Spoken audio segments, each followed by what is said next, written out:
You ask Tiger to solve. This deals with linear equations with one unknown.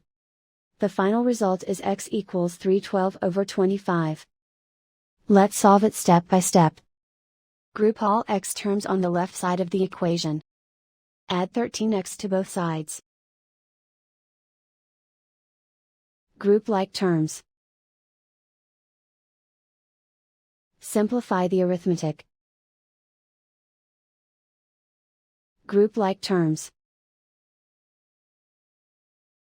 Simplify the arithmetic. Group all constants on the right side of the equation. Add 156 to both sides. Simplify the arithmetic.